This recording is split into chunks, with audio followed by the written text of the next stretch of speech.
Her brother's smirk was the kind that wanted to be punched. "Why are you even here?" he asked, beer in hand. "She's moved on to a real man." Laughter rippled through the table, cheap, ugly laughter. I didn't answer. I didn't need to. My presence was the answer. Then I felt it, small fingers gripping my sleeve. "Dad," my son whispered, his voice tight, "we need to go now. Something bad is going to happen. Trust me, Daddy." I looked at him, his eyes wide, his voice trembling, but not from fear, from certainty. I nodded. We turned toward the exit. That's when it happened. Flashback, before the wreckage. I met Clara in a bookstore. She was reading a novel I'd loved in college. We talked for hours. We built dreams, houses, and a life together. We had our son, my anchor, my reason. Then, one day, I came home early. Her laughter floated from the kitchen. Not her usual laugh. This one was softer, lower.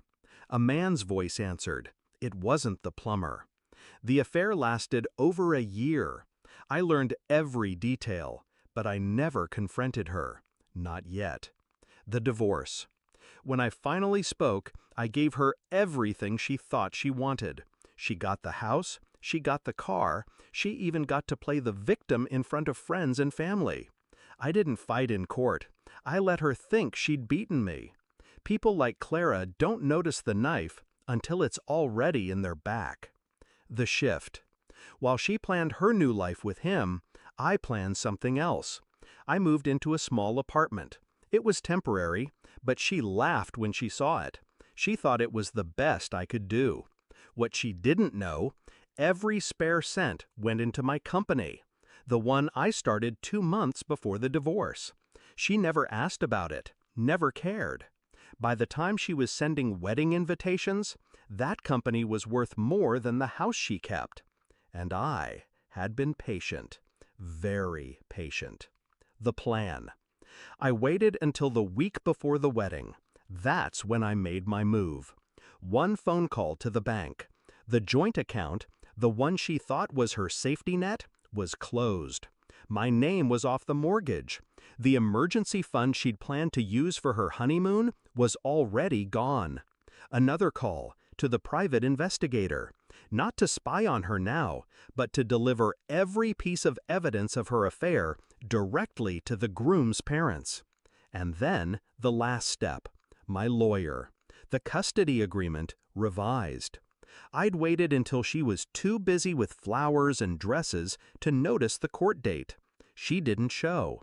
I was awarded primary custody. The wedding would happen, but it wouldn't end the way she thought. The reception. Present.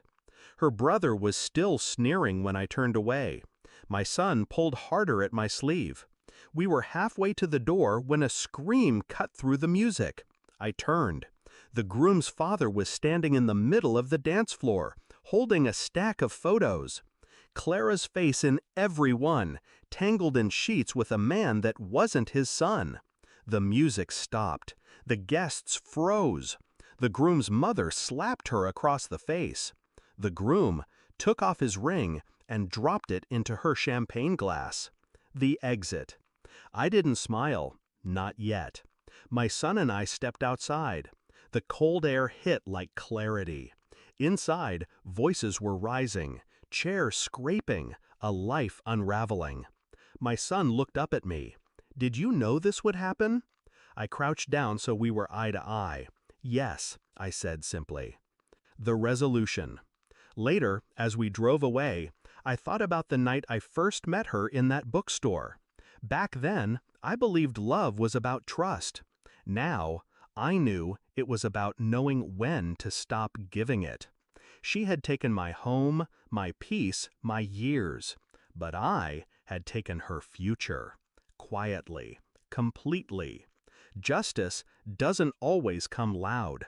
Sometimes it's the silence after the music stops.